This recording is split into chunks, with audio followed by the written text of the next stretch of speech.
una, hindi siya yung walang hanggan. Yung pinagmulan niya, sabi mo kanina yun. Ang pinagmulan niya ang walang hanggan. Oo, hindi siya. Hindi siya. Kung mabasa ko sa Biblia, siya, walang hanggan. Tatadapin mo, mali ka. Basahin mo muna. Mamaya. Hindi, kung mabasa ko lang. Hindi ko pa naman babasahin ngayon eh. Kung mabasa ko na si Kristo, walang hanggan din. Ang pinagmulan ni Kristo, Hindi yung pinagmulan ng tanong ko. Ang sabi ko, si Kristo mo mismo, walang hanggan din siya. Walang hanggan din siya. Yun. Sige, mamaya babasahin ko yun. Pakikita ko sa inyo.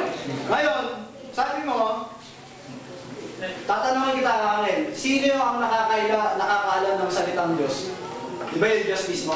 Tama ba yun? Hindi Siya lang nakakaalam siya. nun. Siya yung nakakaalam. Pero mo yung... Oo nga. Tinatanong ko, yung salitang Diyos, yung nakakaalam ng buong kahulugan ng salitang Diyos, di ba yung mismong Diyos? Hindi lang siya. Hindi nga. Tinuro nga Ibig sabihin, kasama siya. Oo, yun, kasama siya. Tinuro ng ating Panginoon. Sige, kasama siya. Ayun. So, nakakaalam din siya. Yung sinabi ng Diyos, na kayo'y mga Diyos sa 82 sa is, peki ba yung Diyos na doon? Hindi ba totoong Diyos yun? Hindi totoong Diyos. Hindi totoo. Saan mo mababasa sa Biblia na hindi totoong Diyos yung sinabi ng Diyos na aking sinabi, kayo'y mga Diyos? Lalabas, nagbibiro ang Diyos. Nagsasalita siya ng hindi totoo. Anong katunayan? Ayun. Ano? Sabi mo, babasahin mo. Sagutin ko na. Sige, sige. Ano ang katunayan hindi nga tunay na Diyos? Dahil doon sa salitang, kayo'y mga Diyos. Plural. Samantala, ang tunay na Diyos na pinakikilala sa Biblia, iisa. Okay na yun. Sino may sabing aking sinabi, kayo'y mga Diyos? Sino may sabi nun? Ang may sabi noon, yung kasulatan. Sabi ni Ang Kristo, Diyos may sabi nun, parang ka naman ito. Ang Diyos may Hoy! Hoy! Ikaw, ministro ka, umaming ka. Ang may sabi nun yung Diyos Ama. Ipit. Oh, ang kasulatan daw.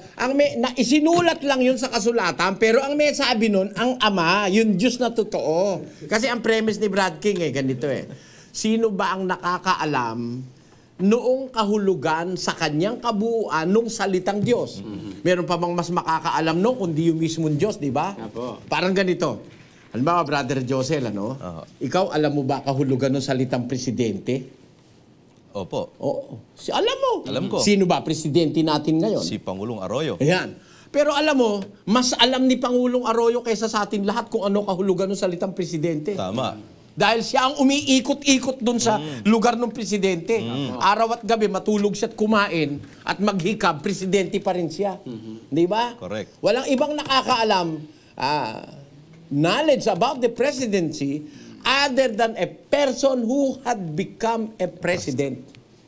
Kaya alam niya ni Presidente Ramos, alam ni Presidente Cory Aquino, alam ni Presidente Gloria Macapagal Arroyo kung anong kahulugan ng salitang presidente. Parang yung salitang Diyos. Walang mas nakakaalam ng salitang Diyos kesa sa Diyos. Ha? Ngayon, yung Diyos mismo na yun ang nagsabi, aking sinabi, kayo'y mga Diyos. Sukat hatulan ba naman ng mga ministro ni Manalo? Hindi raw tunay yun. Mga wala raw kwenta yun. Biro mo yan ang hatol nila. Pati Diyos hinahatulan itong mga walang yang ito Ano? Ang kakapal ng pagmumukhang baguhin yung diwang nasa Biblia. Biro mo yun. Ang Diyos na nga ang may nagsabi, aking sinabi, kayo'y mga Diyos. Meron pa bang mas magpapaliwanag sa Diyos? Meron pa bang mas makakahigit sa Diyos sa pagkaunawa sa salitang Diyos? Yung Diyos Ama nga sa langit ang nagsabi na yung kanyang mga anak ay mga Diyos Tapos sasabihin mo ngayon, hindi tunay na Diyos. Hindi naman sinabi ng Diyos, aking sinabing kayo'y mga hindi tunay na Diyos. Wala naman ganun sinabi ang Ama Nakuha mo punto ron, Brother Joseph? Yun ang punto ni Brad King Mabuti pa itong bata, mas may alam dito sa matatandang ministro ni Manalo di ba? Tama naman yung sinasabi ni kapatid na King na talagang ang mas nakakaalam nun salitang Diyos, ang Diyos. At yung Diyos na yun na nakakaalam sa kahulugan ng salitang Diyos, siyang nagsabing, aking sinabi kayo'y mga Diyos sapagkat kayo'y mga anak ng kataas-taasan. Tututulan pa. Hindi raw mga tunay na Diyos. Diyos na nga ang may sabi, tinamahan ka talaga. Tuloy natin.